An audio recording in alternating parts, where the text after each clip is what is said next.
Hello everyone, welcome back to our new session. अभी हम लोग कर रहे हैं GATE PYQ solution 2026 computer science and information technology set 2। तो चलिए हम लोग देखते हैं क्वेश्चन को और देखते हैं उसका सॉल्यूशन को। क्वेश्चन नंबर 13 दिया गया है, which one of the following statement is equivalent to the following assertion. यहाँ पे जो दिया गया है इसके इक्विवेलेंट कौन सा है वो बताना है। तो स्टेटमेंट क्या है, Turing machine M decide the language L, और यहाँ पे दिया गया है सबसेट ऑफ 0,1 का स्टार। ठीक है, मतलब यहाँ पे बोल रहा है कि ट्यूरिंग मशीन एम जो है वो डिसाइड करेगा इस लैंग्वेज को।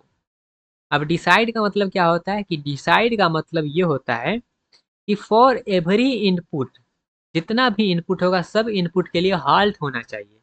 हॉल्ट होने का मतलब क्या है, हॉल्ट होने का मतलब ये है कि अगर स्ट्रिंग बिलोंग कर रहा है तो एक्सेप्ट होना चाहिए, अगर स्ट्रिंग बिलोंग नहीं कर रहा है तो रिजेक्ट होना चाहिए। कंप्लीट डेफिनेशन होता है किसका, डिसाइड का।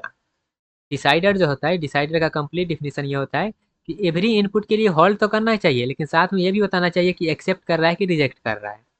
ठीक है, अगर ये पूरा क्या पूरा कर दिया तब हम कहेंगे वो डिसाइडर है, अदरवाइज वो डिसाइड नहीं कर पा रहा है। तो सबसे पहले ऑप्शन की बात करें कि Turing machine M halt on all input string in इतना। तो यहाँ पे बोला है जितना भी स्ट्रिंग हो सब स्ट्रिंग के लिए ये होल्ड करना चाहिए। तो क्या ऐसा है कि सब स्ट्रिंग के होल्ड करना चाहिए? तो नहीं, कुछ के लिए एक्सेप्ट भी कर सकता है, कुछ के लिए रिजेक्ट भी कर सकता है। तो यहाँ पे बोल दिया है क्या, फॉर ऑल, ऑल इनपुट बोल दिया है। तो ये ऑल इनपुट जो है वो लेके इसको डूब गया, और ये कंप्लीट डेफिनेशन भी नहीं है हुआ, तो ये ऑप्शन नहीं होगा। ठीक है, अगला क्या है, Turing machine M accept all input string in L. तो क्या यहाँ पे सबको एक्सेप्ट कर लेगा क्या?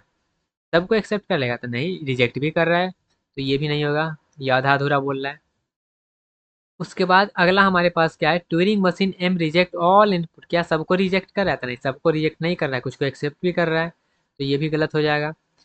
अगला हमारे पास क्या है, Turing machine M accept all input string in L and reject all input string in. जो नौ हमारा उस लैंग्वेज में नहीं आ रहा है उसको क्या करेगा, रिजेक्ट करेगा, और जो उस लैंग्वेज में आ रहा है उसको क्या करेगा, एक्सेप्ट करेगा। तो हाँ, ये कंप्लीट डेफिनेशन है हमारा कि जो हमारा डिसाइडर है वो इस तरीके से करेगा, और ये तीनों जो है डिसाइडर का ही कंप्लीट डेफिनेशन नहीं है।